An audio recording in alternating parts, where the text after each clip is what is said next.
1938. Old men and their families gather at Gettysburg, Pennsylvania. These are some of the last surviving veterans of the American Civil War. This is never-before-seen footage of the last reunion of the blue and the gray.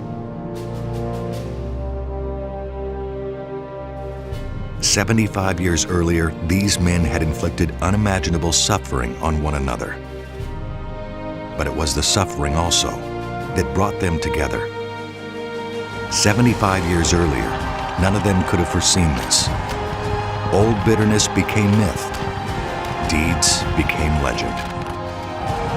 Through smoke, fire, and blood, these men had forged a new nation, a new world, a new birth of freedom. Above all, they were fervently united in the belief that their achievements should be remembered, their battlegrounds preserved, and their stories told.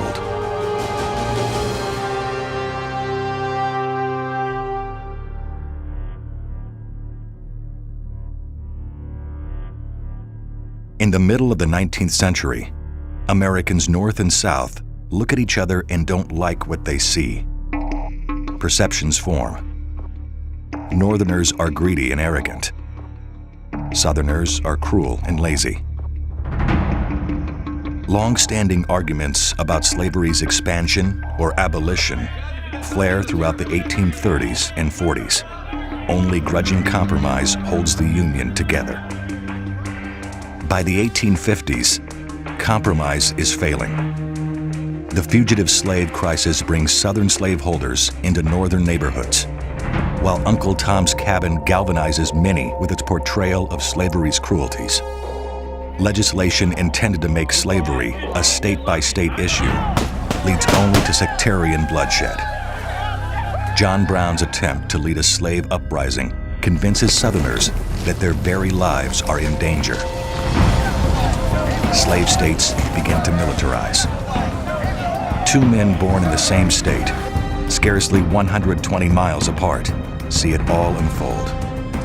Abraham Lincoln is a prairie lawyer turned politician, self-taught but of towering intellect, a wrestler, a storyteller.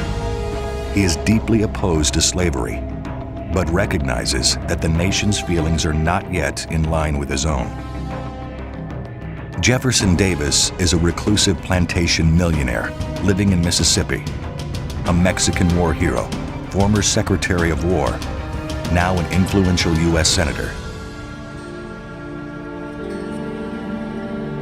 When Lincoln wins the 1860 presidential election, Southerners rightly suspect that he plans to abolish or limit slavery.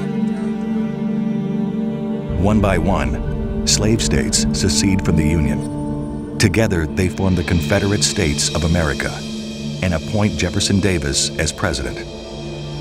The growing divisions have become very real.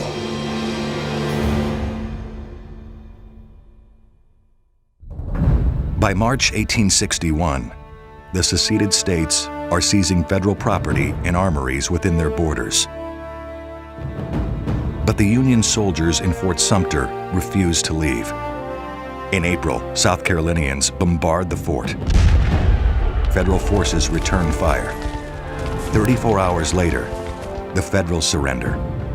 The first battle of the Civil War is a Confederate victory, with no casualties on either side. President Lincoln refuses to recognize the Confederacy and deems secession unconstitutional. He calls for 75,000 volunteers to quell the rebellion. In response, more states secede, with border states likely to follow. But Lincoln manages to maintain their loyalty with a mixture of political cunning and military coercion. America's roads and byways bustle with enthusiastic citizen soldiers. Both sides believe the other is weak and that victory will be easy. The opposing forces come to blows in July, 30 miles outside the U.S. Capitol, near a stream called Bull Run. The Yankees pierce the Confederate line, but are forced to retreat after a steady rebel named Thomas Jackson reorganizes the defenders and stands like a stone wall in the face of repeated assaults. With 4,500 casualties, the Battle of Bull Run is the bloodiest battle in American history up to that time. Confederate success continues with victories at Wilson's Creek, Missouri, and at Ball's Bluff, Virginia. Battles flare along the coast as the North begins to blockade southern ports in hopes of strangling the South into submission. Both sides prepare for a long and bloody conflict. The North must conquer the South. Southerners come to see the fight as a second war of independence. And like the first, they need only to hold on until the North tires of conflict or until they gain foreign recognition.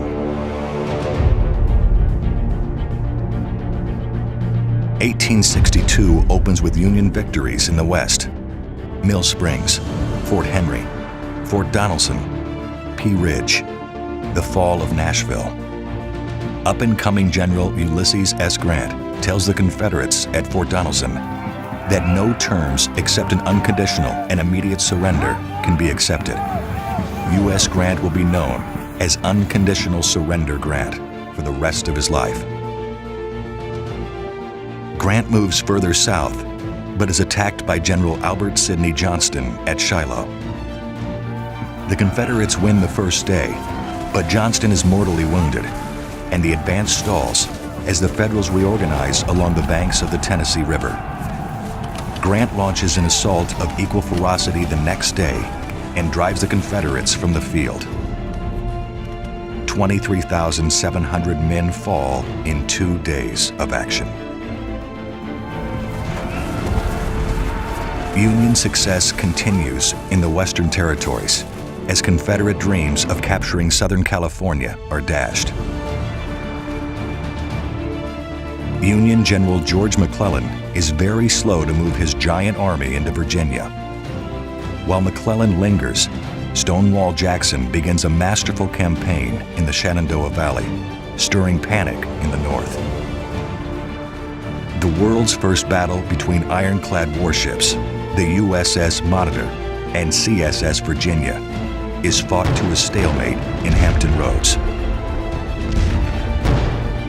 McClellan at last moves to the Virginia Peninsula by sea.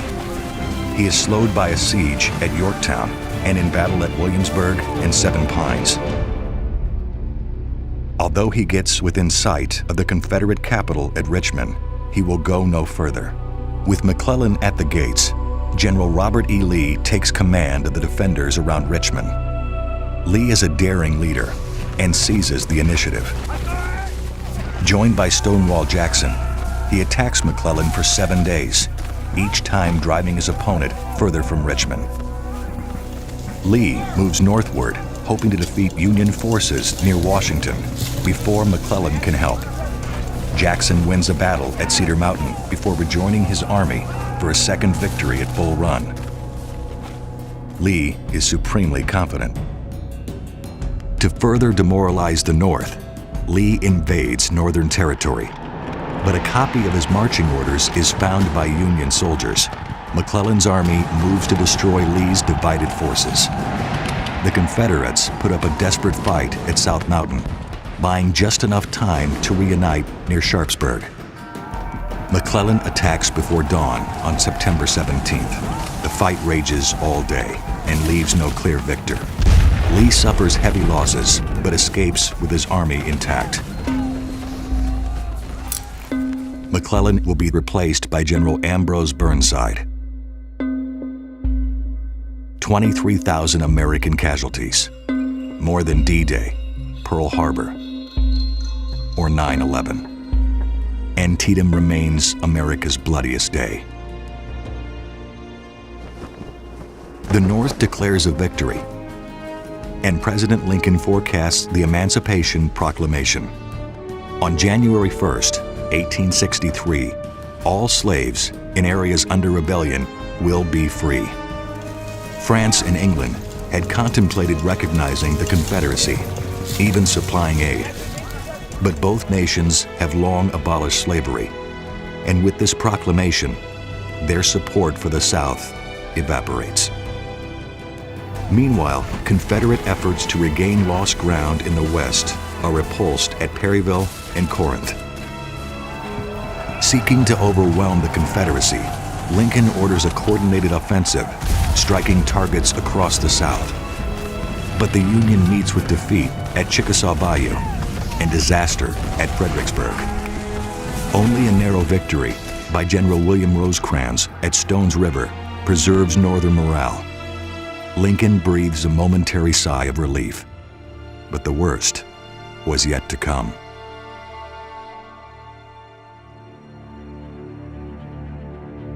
January 1st, 1863, the day of Jubilee.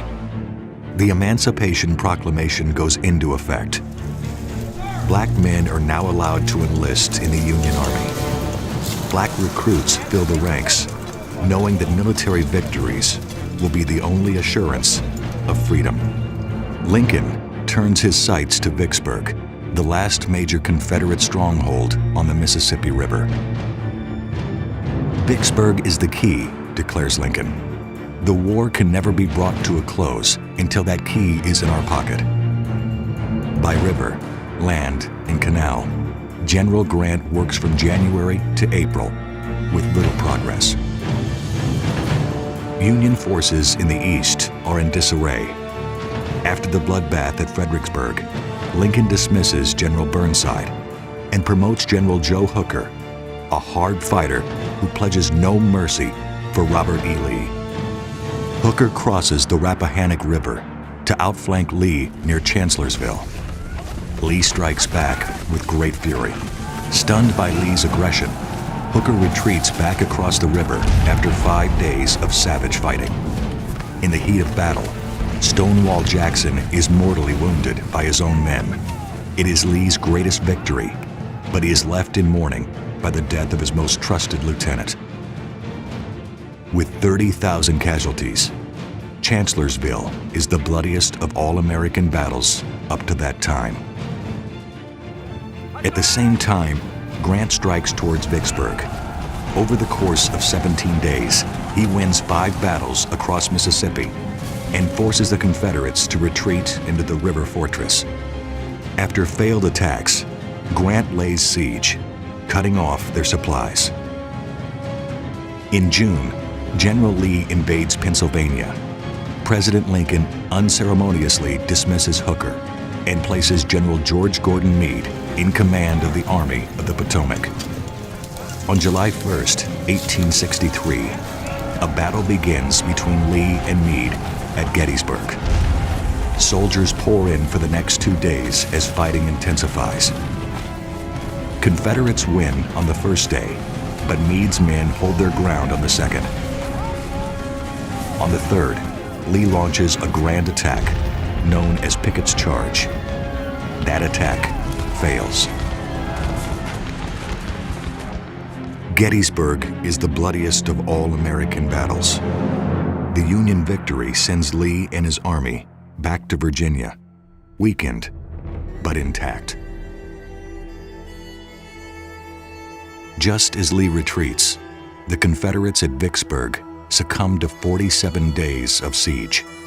With the loss of Port Hudson, the Union now controls the entire Mississippi River. The Confederacy is cut in two. Near Charleston, U.S. colored troops prove their valor at the Battle of Fort Wagner. Union spirits remain high as General Rosecrans captures Chattanooga and moves into North Georgia. General Braxton Bragg lashes back at the Battle of Chickamauga. After 3 days of combat, the Union Army is defeated and forced to retreat back to Chattanooga. General George Thomas, a native Virginian, conducts a heroic rear guard action that saves the Union Army from destruction.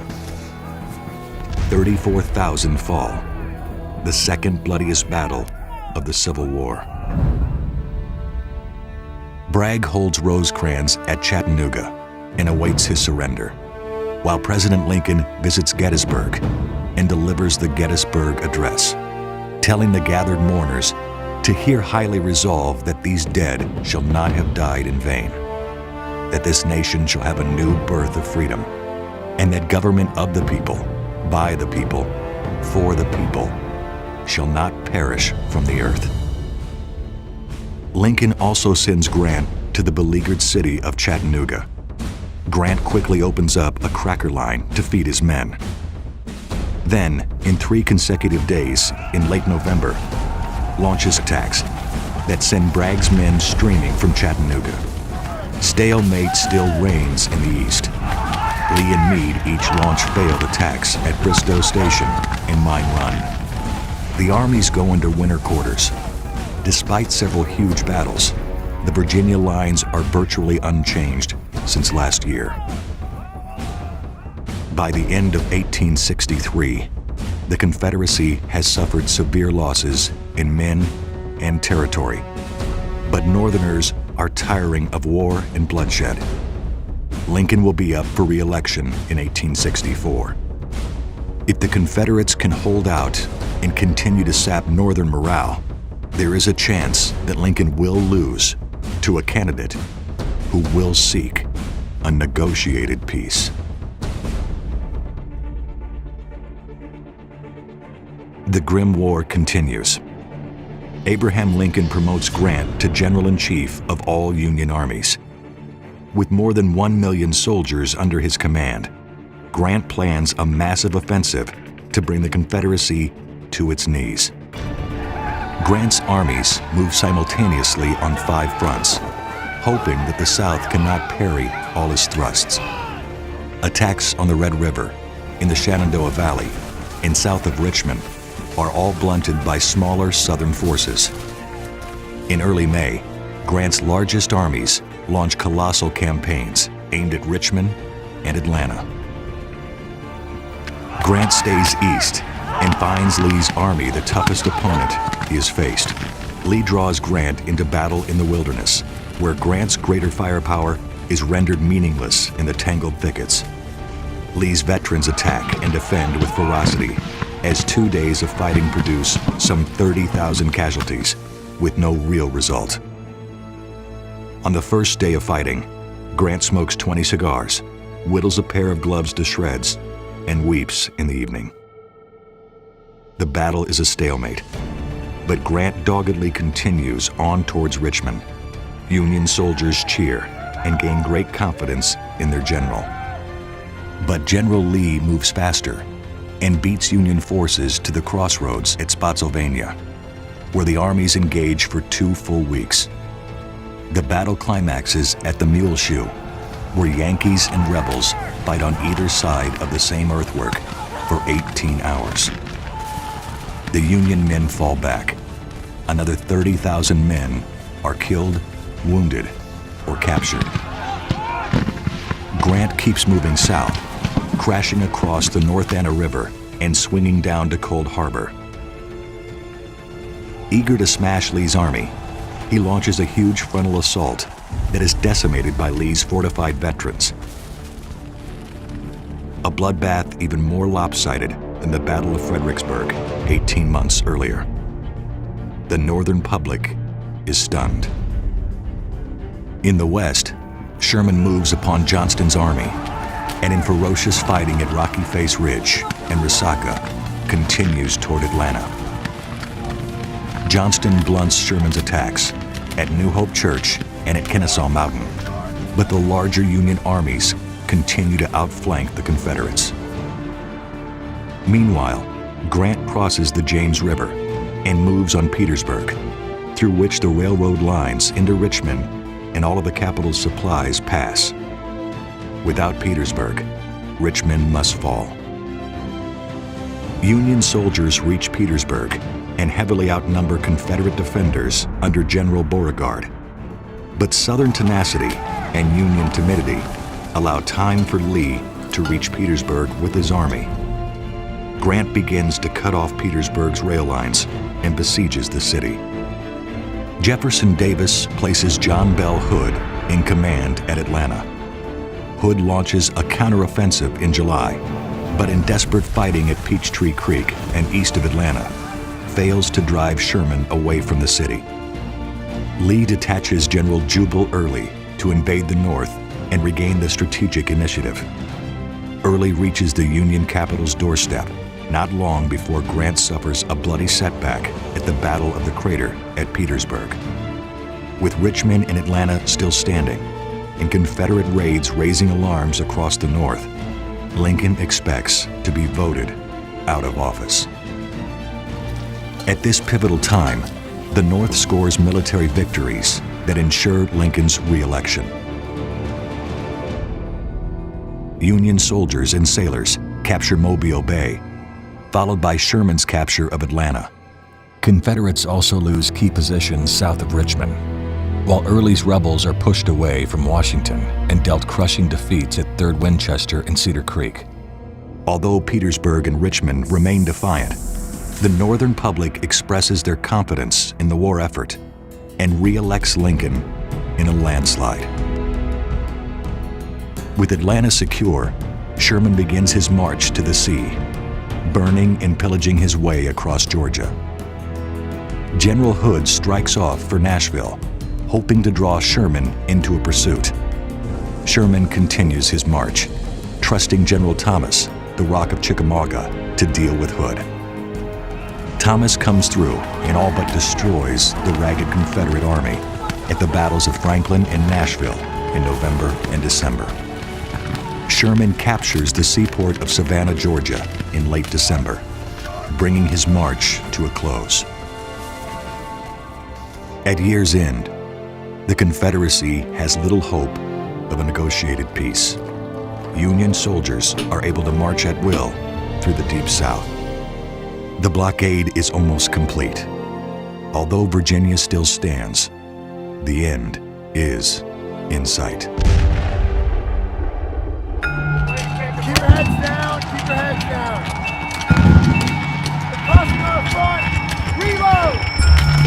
1865. With endless skirmishing at Petersburg, Sherman marches through the Carolinas, meeting minimal resistance. Confederates lash out at Bentonville, but gain nothing. His strength waning, General Joe Johnston writes Lee saying, "I can do no more than annoy Sherman." With Sherman closing on Petersburg, Lee launches half his army upon Grant at Fort Stedman. But the Confederates cannot break out. Grant counterattacks all along the line, making key gains. The Confederate Congress desperately authorizes the enlistment of black soldiers, but no such unit sees combat. Union victories at White Oak Road and Five Forks set the stage for the breakthrough of Confederate lines. Petersburg and Richmond are evacuated as Lee moves westward. Savage combat at Sailor's Creek further degrades Lee's forces. Some of Lee's subordinates urge him to disperse the army and continue the war with guerrilla tactics. Lee firmly declines. Finally, on April 9th, Grant catches Lee at Appomattox Courthouse. Out of food, surrounded, and appallingly outnumbered, Lee surrenders. Johnston is brought to the same conclusion later that month, surrendering to Sherman at Bennett's Place. As the news spreads, Confederate units across the country lay down their arms. Amidst these surrenders, tragedy strikes. President Lincoln is assassinated by John Wilkes Booth, a famous actor and Southern sympathizer. North and South are both deprived of Lincoln's leadership in the painful reconstruction to come. Jefferson Davis flees southward but is captured in Georgia. "4 years, 10,000 engagements. At last, the carnage is over. 620,000 dead, 2% of the American population at that time. Today, 2% would equal more than 6.5 million Americans gone.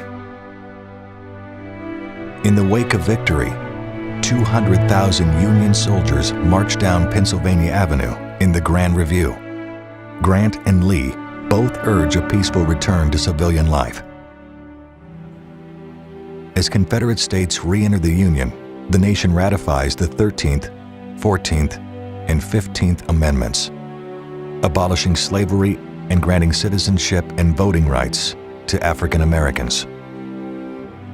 But it will take much longer for these new rights to be enforced by law. During and after the turbulent Reconstruction period, Civil War veterans form groups, write books, and found newspapers. Cemeteries are established for soldiers on both sides.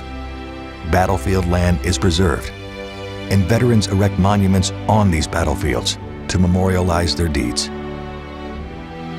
Battlefield preservation slows as Civil War veterans die. World War II, Korea, and Vietnam do little to spur additional battlefield preservation. In the late 1980s, in reaction to suburban sprawl, and in light of renewed public interest in the Civil War, the modern battlefield preservation movement and the Civil War Trust are born. The Civil War Trust goes on to preserve more than 41,000 acres of battlefield land by 2015. Battlefield preservationists carry the banners of Civil War soldiers north and south, ensuring that the lessons and deeds of America's defining conflict will never be forgotten, and that the hallowed ground where their blood was shed will remain preserved for future generations.